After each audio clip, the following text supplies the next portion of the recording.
우리에게 친절한 나의 안기세 우리 맘이 평안하리니 항상 기쁘고 복이 되겠네 영원하신 팔에 안기세 주의 팔에 그 팔에 안기세 주의 팔에 영원하신 팔에 안기 날이 갈수록 주의 사랑이 우를 광명하게 비치고 전성하는 길 편히 가리니 영원하신 팔에 안기 주의 팔에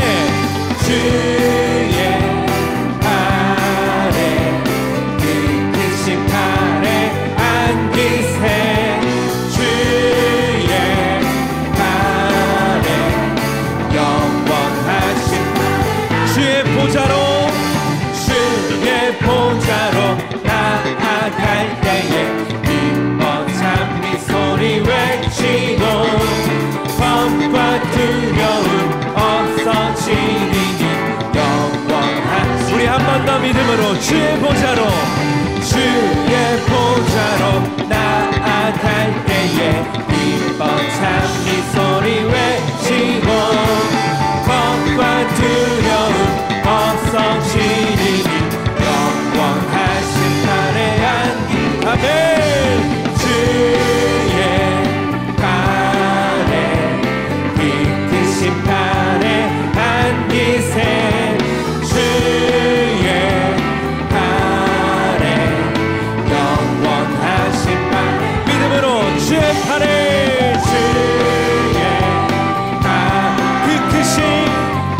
크신 팔에 안기세 주의 팔에 영원하신 팔에 안기세 아멘 우리 영원토록 붙드시는 주님의 그 크신 팔을 의지합니다. 다시 한번 믿음으로 주님 앞에 감사와 믿음의 큰 박수 올려드립시다. 할렐루야 아멘.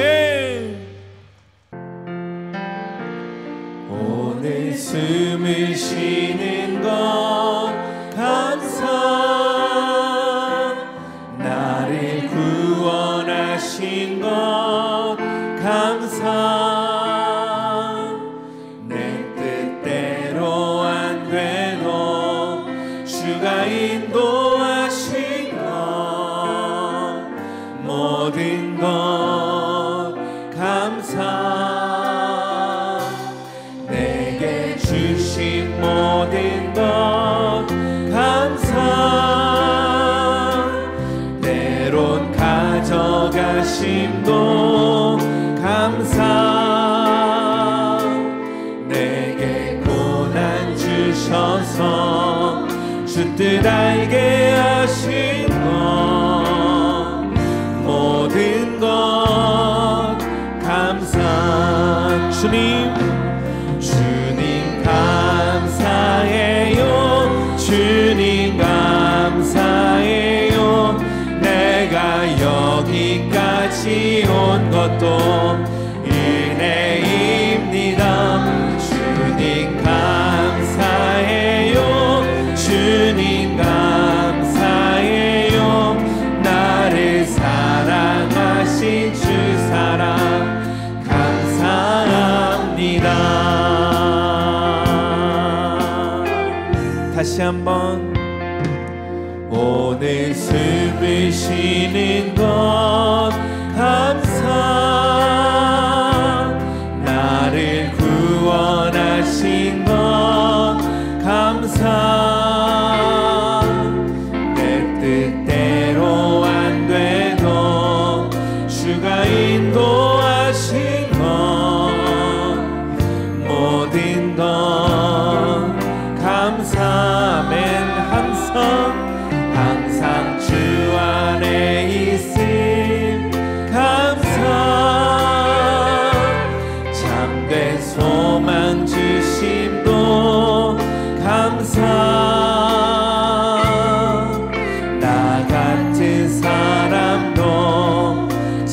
삼아주신 것 모든 것 다 주의 은혜입니다. 그래서 우리가 감사함으로 찬양합니다. 주님 감사해요. 주님 감사해요. 내가 여기까지 온 것도 은혜입니다. 주님 감사해요. 주님 감사해요. 나를 우리 마지막으로 고백할 때 함께 자리에서 일어나 찬양하시겠습니다. 주님 감사해요. 주님 감사해요. 내가 여기까지 온 것도 은혜입니다. 주님 감사해요. 주님 감사해요. 나를 사랑하신 주 사랑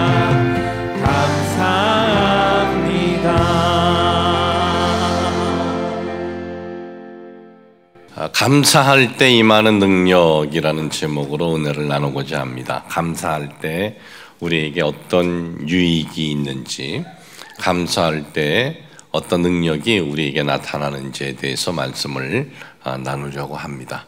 지난 주일 설교하면서 우리가 인생을 살아갈 때 없는 것을 생각을 하고, 또 인생을 살아갈 때 어떤 그 사건을 통해서 잃은 것을 생각을 하면은 우리의 마음속에는 원망과 불평으로 가득 찹니다라고 말씀을 드렸고, 그럼에도 우리가 잃지 않은 것을 생각을 하고 또 우리에게 있는 것을 소중히 여길 때에 우리는 감사할 수 있다라고 말씀을 드렸습니다.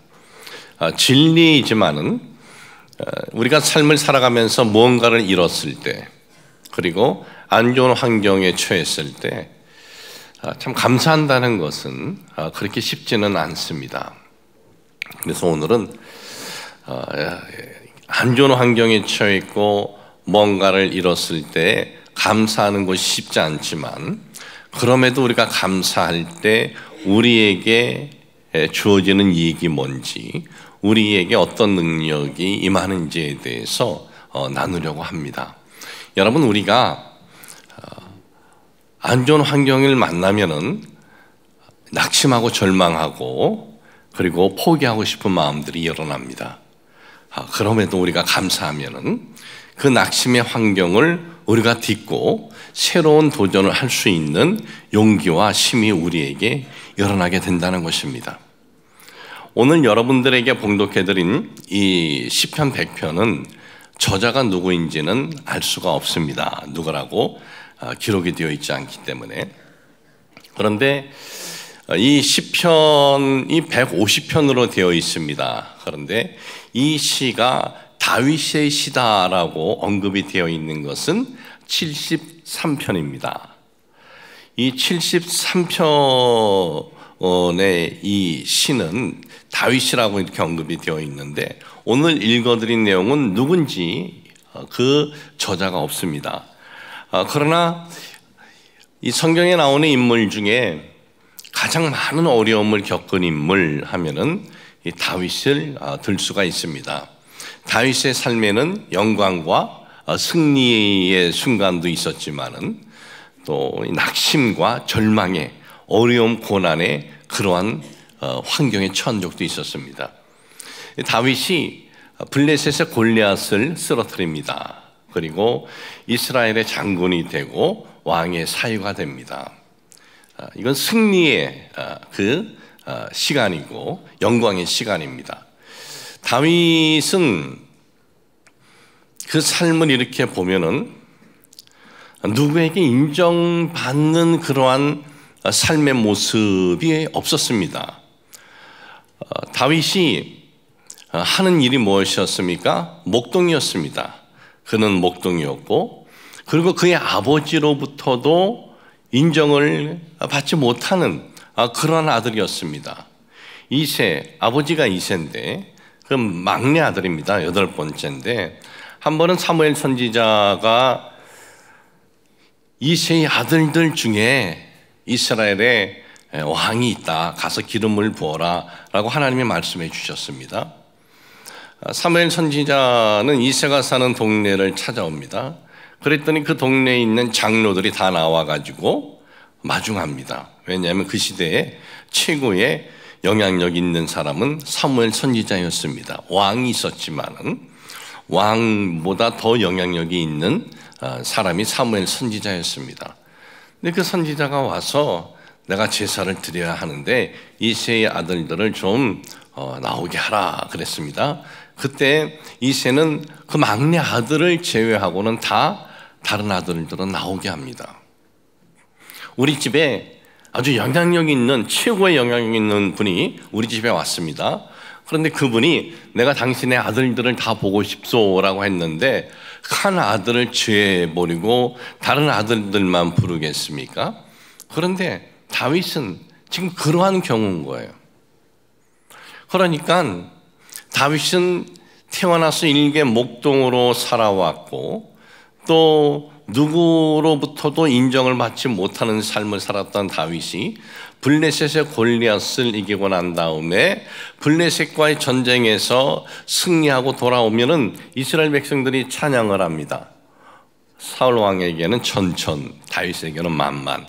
그러니까 왕보다 더한 찬양을 받았던 겁니다. 참 그랬을 때 우리가 인생을 살아가면서 이런 승리와 이런 영광이 우리에게 주어졌을 때는 우리는 자동적으로 기뻐하고 신나하고 감사를 할 것입니다. 그런데 다윗은 그 승리와 영광의 순간만 있었던 것이 아닙니다. 다윗은 오랫동안 눈물을 흘리며 어려운 환경에 처한 적도 있었습니다. 사울 왕으로부터 10여 년간 도망자의 삶을 살았습니다. 들로 산으로 도망자의 삶을 살고 더 이상 이 유대 땅에는 도망갈 곳이 없어가지고 원수의 땅까지 도망갑니다. 가서 살려고 이 미친 사람 흉내를 내기도 했습니다. 이 사울 왕이 죽었습니다. 다윗이 이제 왕이 되었습니다. 사울 왕이 죽고 다윗이 왕이 되었는데 어려움이 또 없었던 것이 아닙니다. 참 다른 사람도 아닌 그 아들에게 배신을 당합니다. 왕궁에서 도망을 쳐야만 했습니다. 아들의 반영으로 왕궁에서 도망치는 이 다윗의 모습을 보면서 군중들이 뭐라고 조롱을 합니까? 저 하나님의 저주다. 하나님으로부터 벌받았다. 하나님의 심판이다. 그랬습니다. 참 이런 삶의 역경이 있었고 고난이 있었습니다. 그런데 다윗은 모든 그 고난과 역경이 있었는데 그 모든 고난과 역경을 극복을 합니다. 이겨냅니다. 그리고 다윗은 자신이 이런 고난과 역경의 환난을 만났을 때 그 고난과 역경의 환난을 이겨낼 수 있었던 능력이 뭐냐, 힘이 무엇이냐, 그것을 이 시편에 언급을 하고 있습니다.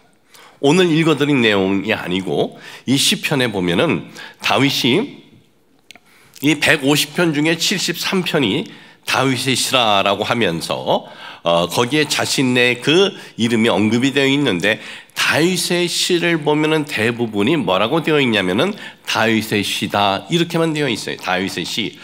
그런데 아주 중요한 때에는 가로쳐 놓고 다윗이 어떤 환경에 처했을 때에 이러한 고백을 했다라는 내용들이 있습니다.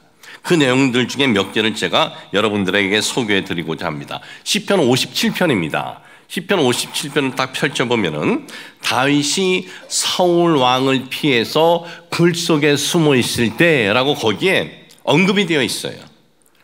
뭐라고 그가 굴 속에서 고백을 하느냐? 시편 57편 9절에 보니까 주여 내가 만민 중에 주께 감사하오며 문나라 중에서 주를 찬송하리이다 그랬어요.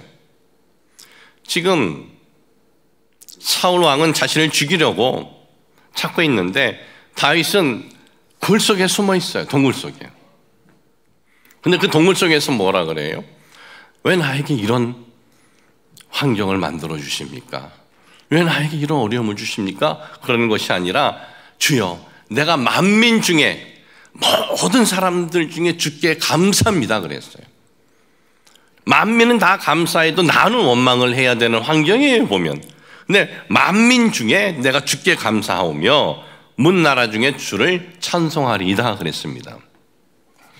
그리고 시편 59편을 이렇게 펼쳐보면 거기에는 뭐라고 써져 있냐면 사울 왕이 사람을 보내서 다윗을 죽이려고 할 때 이렇게 써져 있어요. 그러면 이 시편 59편 16절 17절에 보면은 또 뭐라고 그런 환경에서 다윗이 고백을 하냐 하면 나는 주의 심을 노래하며 아침에 주의 인자하심을 높이 부르오리니 주는 나의 요새시오며 나의 환난 날에 피난처이심이니이다. 나의 심이시여 내가 주께 찬송하오리니 하나님은 나의 요새시며 나를 긍휼히 여기시는 하나님이십니다 그랬어요. 주를 노래하고 그분을 높이 부르고 그를 찬송을 한대요. 지금 다윗을 죽이려고 사람이 왔는데 그 앞에서 이 다윗의 고백이 사울 왕이 사람을 죽이려고 왔는데 사람을 보내서 다윗의 고백은 바로 그런 환경에서 주를 높이고 주를 찬송을 하는 거예요. 이 다윗이 그 아들의 반역으로 인해서 압살롬에 인해서 이제 도망갑니다. 도망가는데 그 유대 광야에 도망하면서 그 유대 광야에서 한 또 고백이 있습니다. 그 고백이 시편 63편입니다. 63편 7절에 보면은 주는 나의 도움이 되셨습니다. 내가 주의 날개 그늘에서 즐겁게 부르리이다 그래요.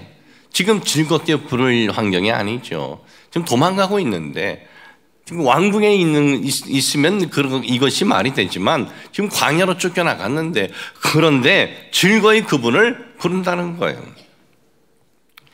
이건 다윗의 이 시 대부분은 다윗의 시라고 이렇게 언급된 것이 대부분인데 지금 말씀드린 이 시들은요 다윗의 시로 되어 있고 가로쳐 놓고 그 당시 다윗이 처했던 환경을 거기에 정확히 언급을 하고 있어요. 내가 사울 왕의 그 칼날을 필해서 굴에 숨어 있을 때, 사울 왕이 사람을 보내서 나를 죽이려고 할 때, 그리고 아들 압살롬의 반역으로 인해서 내가 유대 광야에서 도망치고 있을 때, 그는 그러한 환경을 정확히 밝히고 그러한 환경에서 내가 이렇게 반응했습니다 라고 고백을 하고 있는 것은 그러한 환경에서 내가 그 환경을 이길 수 있었던 것은 바로 이런 반응이었다라는 것을 알려주고 있는 겁니다. 수많은 고난과 역경을 그가 이길 수 있었던 것은 그 고난과 역경에서 그는 원망이나 불평이 아니라 감사와 찬양이었음을 고백을 하고 있는 것입니다. 다윗은 고난과 역경만 바라본 것이 아니라 그 고난과 역경 뒤에 그 하나님의 인도하심에 대한 믿음을 가지고 감사의 고백을 할 수가 있었던 것입니다. 사랑하는 성도 여러분, 고난의 그 역경의 이 환경은 우리를 괴롭게 합니다. 우리를 힘들게 합니다. 그러나 그럼에도 그 환경에서 내가 감사하면 그 고난의 환경이 나를 쓰러뜨리는 것이 아니라 내가 그 고난의 환경을 딛고 나아갈 수 있다는 것을 잊지 마시길 주님의 이름으로 축복을 합니다. 자, 오늘 읽어드린 이 본문에 있는 말씀은 이 시편 100편은 이렇게 펼쳐보면 저자가 누구인지 알 수는 없어요. 저자가 누구인지. 그런데 이 시편 100편은 뭐라고 기록이 되어 있습니까? 감사의 시라 이렇게 기록이 되어 있어요. 그러니까 이 5줄이지만 이 5줄에 이 모든 고백이 감사라는 건데, 그런데 여기에는 이 감사의 시에서 우리가 3가지를 정확히 발견할 수 있는 것이 있습니다. 그 첫 번째는 뭐냐? 이렇게 감사하라. 감사할 때 이렇게 감사하고 이렇게 찬양하라 라는 것이고, 두 번째는 감사하고 찬양할 수 있는 근거가 뭐냐, 그걸 가르쳐주고 있고요. 세 번째는 이 감사하고 또 찬양할 때 임하는 이 은혜, 임하는 능력, 임하는 축복이 뭐냐, 이 3가지를 이 짧은 5구절에서 여기서 밝히고 있습니다. 첫 번째 1절하고 2절은 이렇게 감사하고 찬양하라입니다. 1절 보니까 온 땅이여 야훼께 즐거운 찬송을 부를지어다. 이 감사 찬양을 하는데 즐겁게 부를지어다. 우리는 확 와닿지 않아요. 그냥 뭐 신나서 부르는 건가? 그런데 원어를 보면은요, 원어의 뜻은 어떻게 됐냐면 소리로 귀가 먹게 하다, 또는 놀라서 기뻐서 소리치다라는 의미예요. 이 소리로 귀가 먹게 하다, 놀라서 기뻐서 소리치다, 마치 왕이 행차할 때에 큰 소리를 지르면서 그를 찬양하듯이 그런 의미예요. 그러니까 하나님께 귀를 먹을 정도로 기쁨과 감격으로 한호의 감사와 찬양을 여기서 언급을 하고 있고, 또 2절에 보면 기쁨으로 이렇게 되어 있어요. 기쁨으로 야훼를 섬기며. 여기서의 기쁨, 그냥 뭐 일반적인 우리의 이 단어로는 그냥 뭐 신이 나다, 기뻐하다 이런데, 원어를 보면은 어떤 의미냐면 유쾌함인데, 환희에 찬 유쾌함, 환희에 넘치는 그런 기쁨을 말합니다. 그러니까 이 감사 찬양하면 우리는 그냥 말로 뭐 힘들어도 그냥 감사합니다, 그냥 말로 이렇게 하면 되는 것으로 우리가 생각하는 경우가 있어요.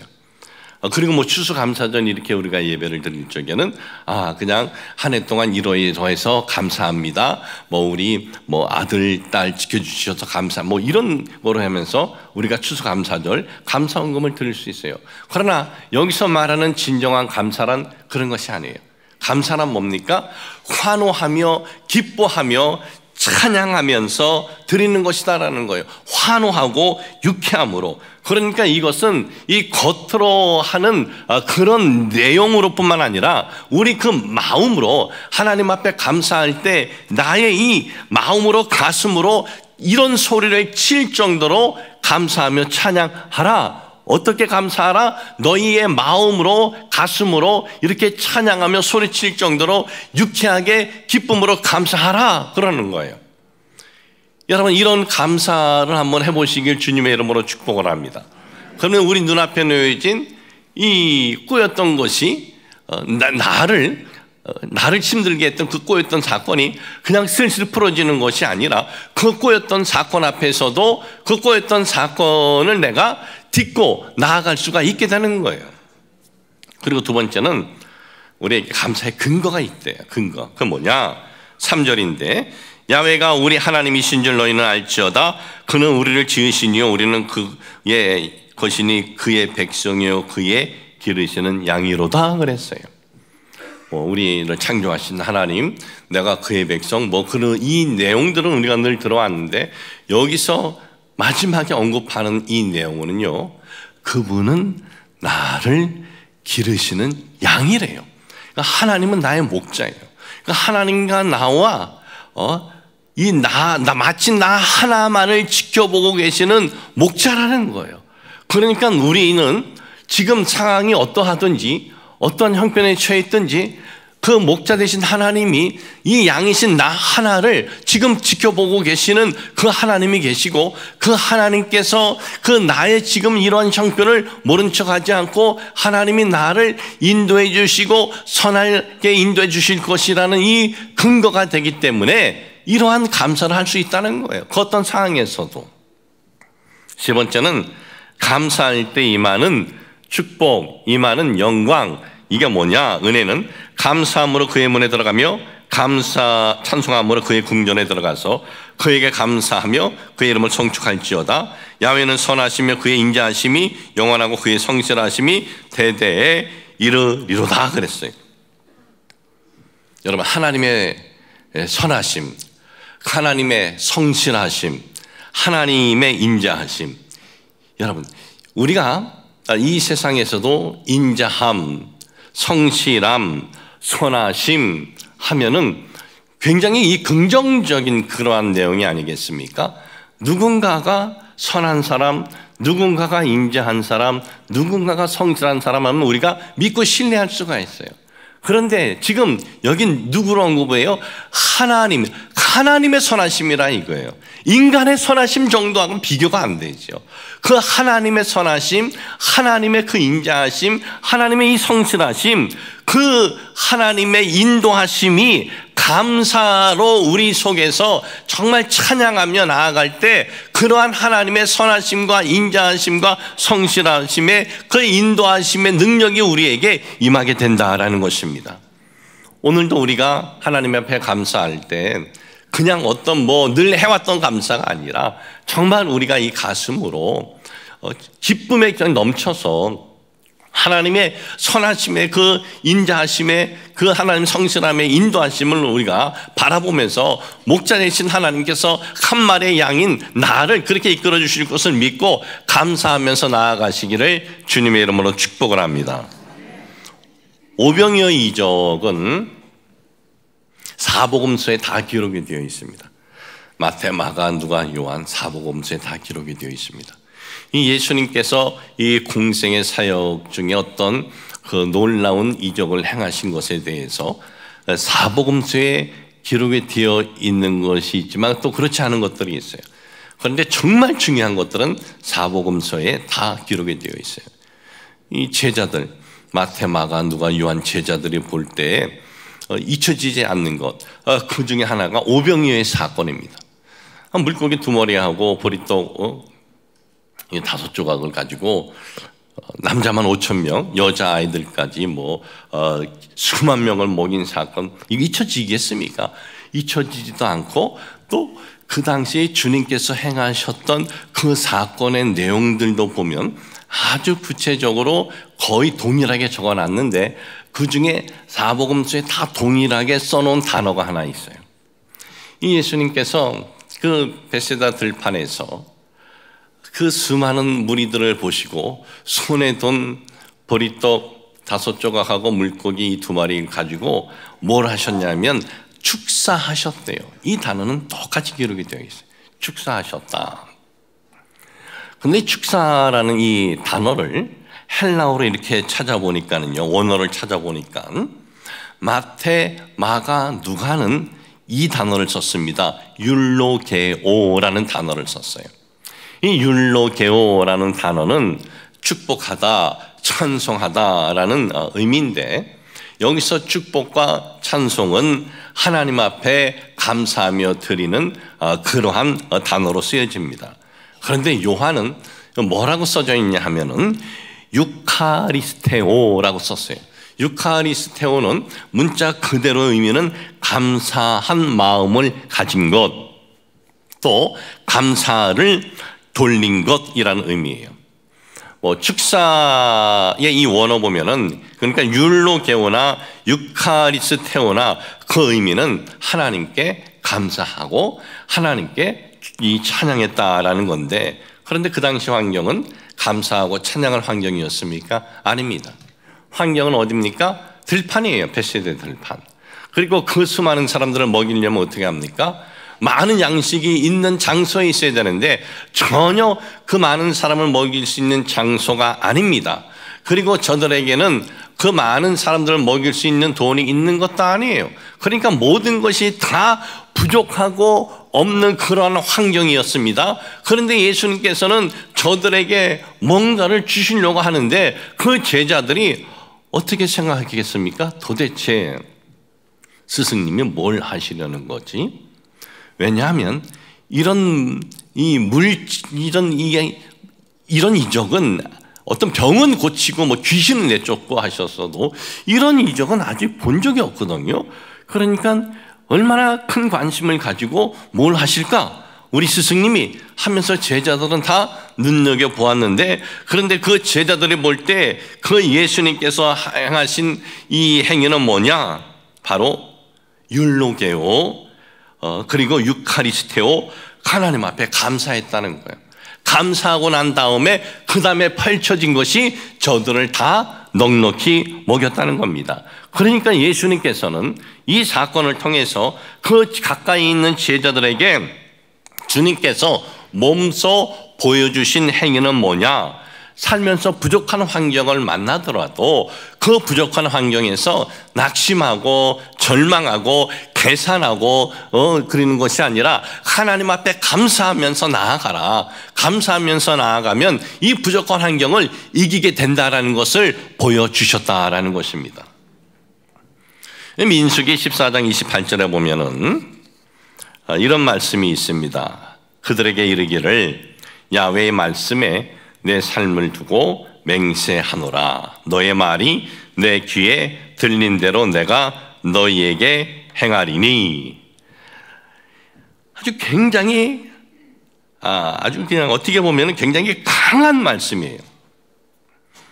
하나님께서 맹세하노라 스스로, 이런 내용이 성경에 그렇게 많지 않잖아요. 근데 맹세하노라 이 단어를 쓰시면서 너의 말이 내 귀에 들린 대로 내가 너희한테 행한다. 이 하나님께서 맹세하시면서 하나님 귀에 이 들린 대로 행한다라는 이 내용이 뭡니까? 이제 가나안 땅을 12명이 정탐하고 왔습니다. 근데 10명은 그 땅은 우리가 정복할 수 없습니다. 그 땅은 거민들이 있고 성은 아주 든든하고 우리는 메뚜기 같다. 그렇게 얘기를 하고, 그리고 또 두 사람 갈렙과 여호수아는 아니다. 그 땅은 하나님 우리가 주신 땅이다. 성경은 아주 굉장히 점잖게 성경은 기록이 되어 있어요. 아주 혼동도 없이 시끄럽지도 않고. 그러나 우리가 이스라엘 백성들이고 지금은 가나안 문턱에 왔는데 가서 갔다 온 스파이들 12명 중에 10명이 가면 우리 죽는다 그러고, 그리고 2명은 아니다 그랬을 때 어떻게 되겠어요? 난리가 났죠. 난리가 얼마나 그냥 옥신각신하고 얼마나 소리들이 일어났겠습니까? 누구 말이 맞느냐 하면서 온갖 소리들이 다 들렸을 겁니다. 이 모든 모습을 지켜보신 하나님의 판결은 뭡니까? 그만 떠들어라 이거예요. 잘 알았다. 그래, 너희들이 한 말 중에 내 귀에 들린 대로 그렇게 그 길을 가게 하마. 원망과 불평하는 너희들, 그래 너희들 그 길을 가. 그리고 그래 믿음의 선언을 했냐? 그럼 너희들 그 길로 갈 것이다. 이 하나님께서 내 귀에 들린 대로 너희에게 행하리라 그랬어요. 여러분, 이 판결이 광야 앞에 서 있는 가나안을 정탐하고 온 이스라엘 백성들만의 판결입니까? 아닙니다. 오늘을 살아가는 우리들에게도 이런 판결은 계속 되는 거예요. 오늘 여러분, 하나님의 귀에 어떤 내용들을 많이 들리게 하십니까? 그리고 여러분, 우리가 밖으로 내쏟는 이 말도 중요하지만 우리 안에 내 속에 어떤 말들이 많이 채워져 있습니까? 원망과 불평으로 내 속에 채워져 있고 원망과 불평의 말들이 내 속에서 튀어나오면 내 길은 원망과 불평의 그 길로 내가 인도된다는 거예요. 그러나 우리 속에 감사로 채우고 내가 감사를 외치면 감사의 길로 우리가 걸어갈 수 있게 된다는 것을 잊지 마시길 주님의 이름으로 축복을 합니다. 오늘 나는 이러한 어려움이 있지만 이 어려움 뒤에는 빛이 있을 것이다 라는 이러한 여러분 이 고백으로 끝나는 것도 아니고 우리의 이 가슴에도 채워놓고 고백도 우리가 외쳐야 된다는 거예요. 한 소년이 있었습니다. 초등학교 4학년이 되었을 때 집안이 쫄딱 망했습니다. 그래서 이 초등학교 4학년 때부터는 먹고 살기 위해서 세상에 나와서 일을 해야만 됐어요. 점원으로부터 온갖 굳은 일들을 다 해야만 했습니다. 그런데 이 소년이 나중에 한 시대에 최고의 경영자가 돼요. 최고의 경영자. 그것도 일본 제품이 전 세계에서 가장 큰 신뢰를 받고 가장 많이 팔렸을 때 그가 최고의 그 기업의 창시자가 됩니다. 그 내셔널이라는 이 기업의 창시자인데 마스시타 고노스케라는 이 회장입니다. 마스시타 고노스케라는 이 회장인데 한때 25만 명의 이 종업원을 두었습니다. 여러분, 살면서 많은 종업원을 둔 것을 여러분들은 어떻게 보십니까? 저는 이렇게 봅니다. 야, 참 많은 사람들을 함께 먹여 살리는 짐을 지고 가는 참 훌륭한 사람이다. 저는 그렇게 봅니다. 어떤 사람들은 그걸 보면서 많은 종업원을 거느려 가지고 많은 부를 다 혼자 쌓는 거나 뭐 그렇게 보는 사람도 없지 않아 있을 거예요. 그러나 우리는 세상을 볼 때 그렇게 고든 눈으로 보는 것이 아니라 25만 명의 가족과 함께 먹고 사는 저 큰 일을 하는 사람이다. 우리는 그렇게 보기를 바랍니다. 제가 어제 우리 교회 장로님네 이제 신방을 갔는데 장로님이 이제 그런 말씀을 하셔요. 요즘에 보니까 손주를 낳지 않고는 인생을 논하지 말라라고들 하시는데 보니까 손주 얘기예요. 장로님네도 손주 얘기인데 그 손녀가 초등학생인데 손녀가 그러더래요. 할아버지 할머니, 저는 어떻게 해야 동전에 나오는 사람처럼 저도 동전에 나올 수 있어요? 그러더래요. 자기 동전에 나오는 사람처럼 되고 싶대요. 그러니까 초등학생이 그러니까 할머니 할아버지가 어떻게 대답하기가 난감하잖아요. 저한테 물어봐도 이게 미쳤나, 내가 해야 되는지 뭔 소린가 그럴 거예요. 그래서 얼른 이렇게 대답을 했대요. 지금은 공부를 열심히 해야지. 그러니까 내가 정말 공부를 열심히 하더래요. 동전에 자기가 나와야 된다고. 그게 뭐예요? 동전에 나오는 그렇게 선한 영향력이 있는 사람이 되고 싶다라는 것 아니겠습니까? 여러분들이 우리 자녀들, 우리 또 손주들을 위해서 축복 기도할 때 하나님, 우리 자녀, 우리 손주들이 수만 명 아니 수천만 명 같이 먹고 사는 그러한 이 대표가 되게 하여 주옵소서. 여러분 그런 기도를 좀 해주셨으면 좋겠습니다. 이분이 이 경영학자들은 이분을 뭐라 그랬냐면 경영의 손이라 그랬어요. 근데 물어봅니다. 회장님 어떻게 이렇게 세계적인 경영인이 될 수 있었습니까? 그랬더니 세 가지 때문이래요. 첫 번째, 나는 가난했기 때문에. 두 번째, 나는 못 배웠기 때문에. 세 번째, 나는 몸이 약해서. 사람들이 볼 때는 이해가 안 되는 거예요. 저건 다 망하고 안 좋은 건데, 다 부정적인 건데 어떻게 그것 때문에 이렇게 세계적인 경영인이 될 수가 있었을까? 근데 그분이 이어서 하는 말이, 나는 가난했기 때문에요, 나는 누구보다도 열심히 일했습니다. 나는 배우지 못했습니다. 그래서 나는 남이 하는 얘기를 잘 들으면서 어떻게 하면 내가 배울까? 나는 배우려고 했습니다. 그리고 나는 몸이 천성적으로 약했습니다. 그래서 나는 건강을 잃지 않으려고 나는 굉장히 노력을 했습니다. 여러분 이게 뭐예요? 자기 인생의 모든 것이 다 불행한 조건들이에요. 근데 그 불행한 조건들로 원망하고 불평하면서 살았으면 어떻게 됐겠어요? 그냥 그렇게 가는 거예요. 그러나 그는 원망하고 불평한 것이 아니라 그 조건들을 보면서 자기가 할 수 있는 일에 최선을 다한 거예요. 여러분 사람도 자기가 할 수 있는 일에 이렇게 원망 불평하지 않고 최선을 다하는데, 여러분 우리는 뭐예요? 성경에서 뭐라고 말씀하고 있습니까? 너희는 한 명 한 명을 내가 돌보는 양이다 그랬어요.